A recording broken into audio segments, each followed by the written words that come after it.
L'agence d'Hendrix Rock Nation chercherait à faire prêter son joueur en première ligue et le Real Madrid serait ouvert à l'idée. Au vu de sa saison à Lyon, à City, je le prends tous les jours. Parce que concrètement, je trouve que le joueur est clairement sous-coté. J'estime que le Real Madrid ne le mérite pas. Comment tu peux le virer après le prêt réussi qu'il a fait à l'Olympique Lyonnais? Dès qu'il était sur le terrain, il a porté du danger. Numéro 9, ailier, 10, il peut jouer à peu près partout. Il est explosif, il est décisif et pourtant, il ne rentre pas dans les plans du Real Madrid. Et concrètement, il ne va jamais rentrer dans leurs plans parce qu'à gauche, tu as Vinicius, il ne va jamais le sauter. En pointe, tu as Kylian Mbappé, il ne va jamais le sauter. À droite, ils viennent tout juste d'acheter Joe Mondé pour 140 millions d'euros, il ne va jamais le sauter. Et avec tous ces paramètres à prendre en compte, la seule solution qui lui reste, c'est de quitter le Real Madrid pour avoir du temps de jeu. Parce que même en sélection brésilienne, il passe derrière tout le monde. Tout ça pourquoi? Parce qu'il n'arrive pas à être titulaire dans son équipe. Et à City, personnellement, côté droit, il nous manque quelqu'un. Voire même côté gauche, parce que la plupart de nos ailiers, ils sont amovibles. On peut les mettre partout.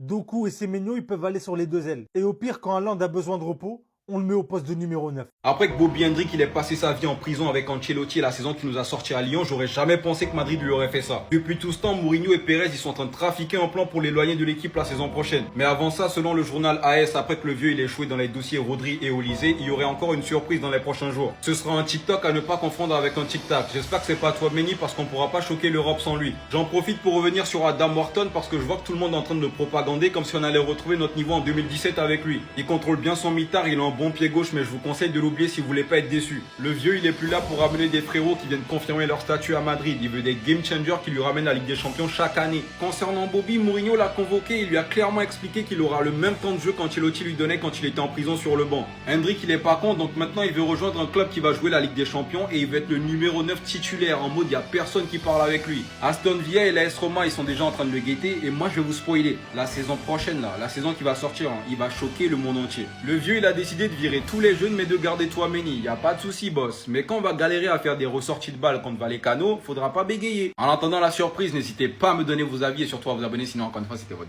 Casillas pour nouveau banker. Le joueur commence à me taper sur le système. Pour qui tu te prends? Pour qui tu te prends? T'es qui? T'as fait quoi dans ta carrière, toi? Hendrick a posé ses conditions pour un départ en prêt du Real Madrid. Il veut être titulaire. Il veut disputer une compétition européenne, la Ligue des Champions, notamment avec Aston Villa, qui est intéressé. Un prêt devient une possibilité très sérieuse et José Mourinho a expliqué aux joueurs que son temps de jeu pourrait être réduit. Donc Zermain, toi maintenant tu mets des conditions en mode frérot, moi si je me barre du Real, je vais être titulaire, je vais jouer la LDC. Mais toi t'es qui? Qu'est-ce que t'as fait? Vous avez vu vous là? Vous avez donné du gaz à ce mec, vous l'avez appelé le nouveau Pelé, je sais pas quoi, maintenant regardez, il prend ça au sérieux. Hendrick va peut-être encore être prêté. Donc en fait, Hendrick, ça va faire 3 saisons qu'il est au Real Madrid. Il n'a toujours pas eu la confiance du club. Donc finalement, pourquoi est-ce qu'il a été recruté? Est-ce qu'on a le droit de se poser la question? Moi, je pense qu'il a été recruté juste parce que Pérez, il aime trop trafiquer des mineurs. 60 millions sur un mec qui finalement ne sera jamais titulaire au Real Madrid, puisqu'en tant que neuf, il y a Mbappé qui prend la place, et maintenant, ailier droit, il y a aussi Yann Diomandé. C'est-à-dire, Hendrick, pour ton bien, d'un moment, il faut quitter ce club. Fais marcher les connexions. Là, c'est en train de le traiter comme Victor Roquet. Voilà, petite balle pour Victor Roquet quand même, qui a réussi l'exploit de perdre son duel face à Hendrick, alors qu'Hendrick n'a même pas joué au football. Hendrick est en prison, il a quand même réussi à gagner le débat. Et en plus, vraiment, je comprends pas le traitement de Hendrick, parce que pour le coup, avec le peu de temps de jeu qu'il a pu avoir au Real Madrid, c'était même pas dégueulasse ce qu'il a proposé. Moi, je me rappelle, il y a 2 ans, ça sortait du hype pour jouer la Coupe du Roi. Il a presque fini meilleur buteur de Coupe du Roi. Moi, je veux juste voir Hendrick jouer une saison complète au Real Madrid. De temps en temps, voilà, faire ses entrées, faire son temps de jeu, avoir du temps de jeu au Real Madrid, je pense que il a le niveau pour. Clairement, on a fait une saison, les gars, Mastantuono, il a eu plus de temps de jeu que Hendrick. Je suis désolé, Mastantuono, même t'es parti, oui, je crache sur un mort, oui. Mais voilà, comment est-ce qu'on a pu faire plus confiance à Mastantuono qu'à Hendrick? C'est pas normal. L'attaquant brésilien du Real Madrid, Hendrick, devrait de nouveau repartir en prêt pour la saison prochaine. Donc un nouveau prêt d'Hendrick devient une possibilité très sérieuse d'après le journal AS. Donc José Mourinho, donc le coach du Real, veut travailler avec un groupe réduit d'environ 20 joueurs et a déjà expliqué aux joueurs que son temps de jeu pourrait être très limité la saison prochaine. Donc le Brésilien sera actuellement considéré comme la 3e option au poste de numéro 9 derrière Mbappé et Carlos Espi, nouvelle recrue qui serait du coup le numéro 2. Il est désormais ouvert à un départ en prêt. Et à noter qu'Hendrick ne veut qu'un prêt, et voici ses conditions, donc rejoindre un club qui dispute une compétition européenne, idéalement bien sûr la Ligue des Champions, ce serait une préférence, être numéro 9 titulaire dans le club donc, qui pourrait rejoindre, et Aston Villa et l'AS Roma se sont déjà manifestés et correspondent aux critères. On va parler d'un autre jeune joueur, il s'agit de Rodrigo Moura, donc jeune portugais de l'équipe de Porto. Donc l'AS Roma vient d'envoyer 25 millions d'euros à Porto pour Rodrigo Moura. Le club portugais demande plus alors que le Galatasaray est également sur le coup. Et on finit aujourd'hui avec l'attaquant algérien Amine Gouiri. Donc pour Gouiri, donc l'Olympique de Marseille a fixé son prix, c'est autour de 30 millions d'euros minimum. Donc le FC Séville était très intéressé, mais en gros a été refroidi quand cette somme a été réclamée. Vous êtes fous? Je vois pas en quoi Hendrik là il a pas raison. Là on a les conditions d'Hendrik en cas de prêt. En gros c'est rejoindre un club qui dispute une compétition européenne, idéalement la Ligue des Champions, être numéro 9 titulaire. Et là on apprend qu'Aston Villa et l'AS Roma qui sont déjà manifestés et correspondent aux critères. Et je vois il y en a à dire pour qui il se prend, il va devoir se battre, etc. Il a déjà effectué un prêt à Lyon où il a quand même montré de très belles choses. Et en plus de ça, il a joué la Ligue Europa déjà.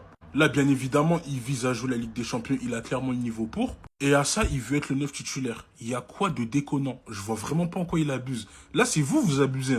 À Lyon, c'était le 9 titulaire quand il s'était fait prêter la saison dernière. Là, il va sûrement se refaire prêter. Il veut être encore 9 titulaire. Ah, les gars, le but, c'est d'évoluer quand même. Et surtout que là, dans des clubs comme Aston Villa ou l'AS Roma, il a clairement le niveau pour être titulaire. Dites-moi pour vous dans les commentaires si Hendrik abuse ou pas. Franchement, moi, je vois pas il y a quoi de déconnant. Ensuite, on apprend que José Mourinho a dit à certains joueurs du Real Madrid face à face qu'ils ne font pas partie de ses plans. Les décisions ont été prises en concertation avec le club. Je sens qu'il vise Raúl Asensio. Waouh! Après, pour les autres joueurs, j'ai pas d'idée. Dites-moi ce que vous en pensez. Attention, dossier à suivre de très près. Hendrik serait potentiellement en partance du Real Madrid pour un autre club en première ligue. Une information dont j'ai déjà parlé lors de cette vidéo qui se confirme aujourd'hui. On sait qu'Hendrik va avoir un rôle très important, un rôle de protagoniste dans cette équipe du Real Madrid. Malheureusement, avec l'arrivée de joueurs comme Yann Diomandé, de Carlos Espi, il va devoir partager son temps de jeu avec ces mecs-là. Aston Villa pourrait être le club qui recrute Hendrik, c'est un club qui joue la Champions League l'année prochaine, dans lequel Hendrik pourrait être un joueur protagoniste et avoir énormément de minutes de jeu. Son avenir est entre ses mains, Monu lui a dit qu'il pourrait faire ce qu'il veut, mais on sait aussi que son avenir pourrait potentiellement conditionner la suite du mercato. En tout cas, Hendrik est maître de sa décision.